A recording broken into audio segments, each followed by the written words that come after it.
Liberal Arts Department here at the CMI. And today I'll be joined by Dr. Elizabeth Switaj. She is the chair of the Liberal Arts Department at CMI as well.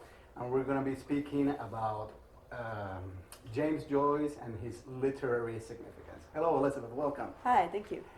Who was James Joyce and why is he so important? Oh, wow, that's a big question. So James Joyce was an Irish writer, but he was also a very European writer. Sometimes we refer to him as an Italianate Irishman, because after he graduated from university, he lived most of his life in Italy and then later in Paris. But it was Italy that was the most formative for him, particularly in what was then the very cosmopolitan city of Trieste. His significance... I mean, he wrote a lot of books. Yeah, right? well, he didn't actually write very many. Well, very important books, Yeah. at least two of them. Yeah, I think his significance is that he brought the specific situation of Ireland to global modernism, to these new innovations that were happening in how you write. Right. And he brought the matter of Ireland into that, but he also brought it into a European context. And of course, right now, the issue of what a European context means is that's huge. A big thing, yeah. Oh, yeah. Absolutely, especially after Brexit. Now, this was during the first half of the 20th century. That's right. And back then, Southern Ireland was not still an independent country. That's right. So he was born being a subject of the British Empire. Right, and in fact, he kept his British passport even after Irish independence, which leads to a lot of discussion, we could say friendly discussion, Okay. about whether he should be considered a British writer or an Irish writer. Was he a nationalist in any sense? An Irish nationalist? Oh, that is also a very complicated question. He was very critical of the Irish nationalists, especially the cultural nationalists. He had a very strong issue with those who said, well, you should speak the Irish language because it's your language. Right. You know, he had grown up, like everybody else, pretty much speaking English, so he felt that was his language. But would he have been a nationalist in a different context? Was he happy with independence when independence was finally achieved? Oh, wow. Did he get to see the independence? He did see independence. So he died after saw independence. the Free State. All right, so was he happy about that? Well, he wasn't happy about the Free State, Okay. But a lot of people were not happy about the Free Right. State. And he was unhappy about it in kind of a strange way. He did visit Ireland during the Civil War, and there was an incident where people were shooting at a train as part of the Civil War, but he believed they were shooting at him personally, or at least that's what he wrote in the letters. So he wasn't happy with the Free State, but I wouldn't say he was unhappy that Ireland was independent. Well, as with any nationalisms, it's complicated, right? It is, yeah, yeah. Let's talk about his books. His two most famous books, Ulysses and Finnegans Wake, Mm-hmm. they are notoriously difficult to read. Mm-hmm. I mean, I would say extremely so. What was he after writing in such a difficult style? Sure. I think part of what he was after was a kind of complexity where the book itself is no longer the authority on itself. It, at least with Finnegans Wake, it's so open to interpretation. It almost drives you to misinterpretation. Ulysses doesn't quite go that far. And as Hugh Kenner said, it's kind of a Berlitz language lesson. It's actually showing you, okay, I'm going to start with very traditional 19th century narrative and move slowly away from that in ways that are more and more outlandish. So in a way, that is the book that is preparing people for the greater freedoms and the different way of reading of Finnegans Wake. Right.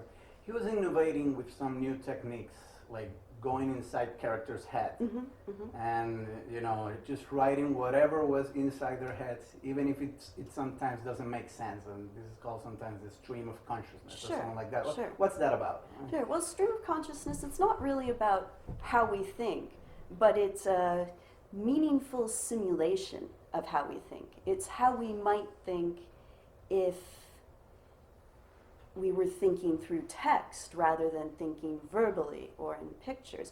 But he was not, in fact, the first one to use it. He actually borrowed that off of a very obscure French writer. And that's one of the things about Joyce is very little that he did was original. He just was usually the second person to do it, and he brought it into that Irish context, that European context, and he combined the different techniques. Does it ever get to the point of absurdity, the stuff that he writes? Oh, That yeah. the reader says, what the hell is this about? Oh, of course it does, deliberately so. Right.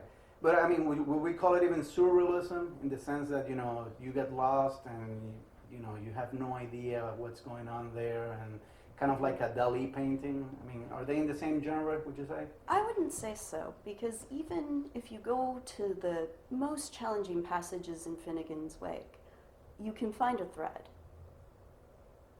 Which, you know, is different from surrealism. In surrealism, you Yeah. just get completely Yeah. lost.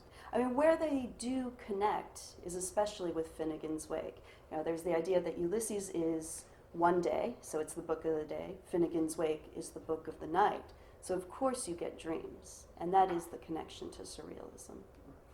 Is there any way that the Marshallese could relate to James Joyce? Yes, very much so, and I'd say especially starting with Dubliners, Joyce's book of short stories that he wrote starting when he had just recently completed university, but that took a couple decades to actually get published, and he was fiddling with it after that. Dubliners, it's very much in a realist style, although you can see some glimmers of what would come later.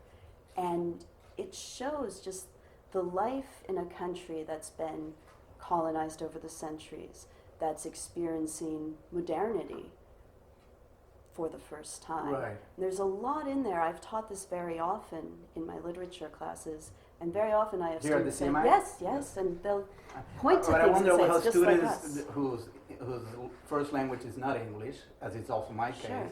how do they relate to such difficult text? Now, Dubliners may Yeah, not be as yeah. difficult, but you know, I've been speaking English for many years. I think I have a good Mhm, command of mhm. English, but I must confess that both Ulysses and Finnegans Sure. Wake, they're very difficult for me. Now, I guess this would be even more so for our Marshallese students here who, you know, who are learning English maybe for the first time being as adults. Sure, absolutely. But many of the best readers of Ulysses, of Finnegans Wake even, are people who speak English as a later language.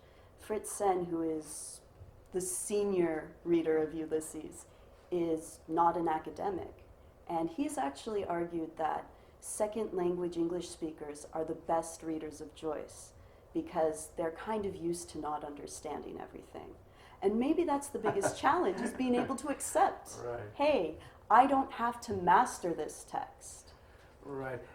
What has been the reaction of the students, of the Marshallese students, when they read this text? What did they tell you about Joyce? Well, I had one student who made a very great comment. He said, it's almost like Joyce is stalking these people, which I just thought was such a wonderful way of expressing how Joyce really does get into the heads and the lives of ordinary people. Right. Well, I'll tell you one thing. I mean, being here in the Marshall Islands, and of course I've been here for a very short time compared to you, who have been, you know, quite a few years.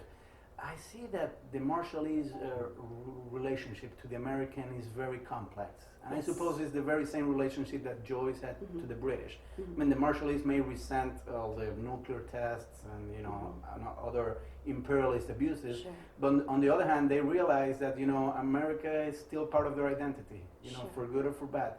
And I suppose it was the same with Joyce regarding the crown, right?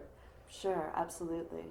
Yeah, I mean, there's this idea of the metro-colonial, a colony that is sort of part of the ruling country. It's that close to it that it's almost part of it. And part of that is that it becomes part of your identity if you're one of the colonial subjects. But there's also an issue of how are you complicit then, if you can go over and get almost the same rights as a citizen. And there's actually a great word that shows up in Finnegans Wake, semi-colonials. Or, Elizabeth, we've run out of time, but this has All been a right. wonderful conversation. And whenever you want to return to talk to us, you're most welcome to it. Great. Thank you very much. Thanks so much. And thank you guys for having watched this video, and I hope to see you some next time.